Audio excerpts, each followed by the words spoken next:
Hi, welcome to Indy Crime Scene. My name is Michael Anthony Adams, and we're here in the IndyStar's offices in downtown Indianapolis, where each week our crime team brings you the most provocative crime stories that are happening in Indiana. This week on Indy Crime Scene, Kristine Guerra gives us the rundown on a woman attempting to receive a new trial after she was convicted more than a decade ago of causing a crash that killed 7 people.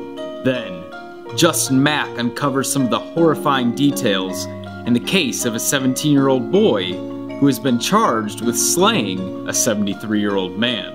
And later, we welcome investigative reporter Kwiatkowski as she uncovers what state officials knew about a woman who admitted drugging 6 children in an unlicensed daycare in her home.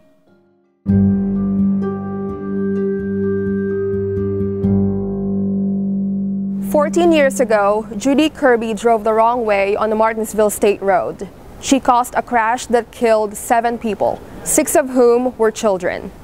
The Indianapolis mother of 10 found herself at the center of a high-profile murder case that shocked the town of Martinsville. Killed were 3 of Kirby's young children, a nephew that she was raising, a Martinsville man named Thomas Reel, and his 2 teenage children. After a 2-week jury trial in Morgan County, the jury found her guilty of all charges. A Morgan Superior Court judge sentenced Kirby to 215 years in prison.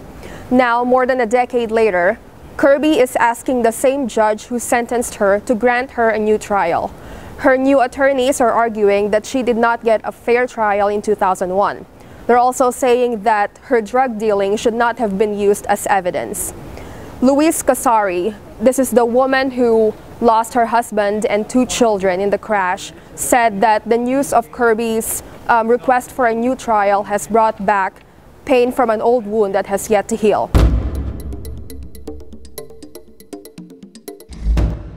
This week, the city officials was rocked upon hearing the news that 17-year-old Maxwell Winkler may have been responsible for the brutal death of his 73-year-old neighbor, Henry Kim.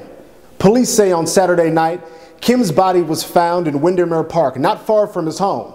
He had been shot 3 times and his throat was slashed, and police found a gathering of .22 caliber shell casings near his body. In the days that followed, Fishers police worked tirelessly to find a suspect and make an arrest. Their work, in addition to some help from concerned citizens, led them to Winkler, who was located on Monday afternoon in a wooded area in the city. He was taken into custody as a person of interest, but while he was in police custody, a search warrant was obtained and they searched his bedroom. That's where they found a .22 caliber handgun, ammunition, and a series of letters in which Winkler wrote out his plans to kill. The letter included items that Winkler would need before, during, and after his attack. It also included steps such as finding prey, enjoying the kill, and in his words, getting the hell out of Dodge. Winkler, a student at Hamilton Southeastern High School, was arrested on Tuesday morning and charged with 1 count of murder. He will be tried as an adult. He remains in jail without bond, and a trial for the case is slated to begin in April.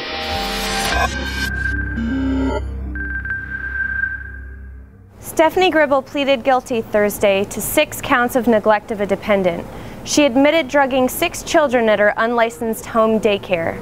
But state officials had questions about Gribble's care of children for at least 8 years before she was accused of drugging those children.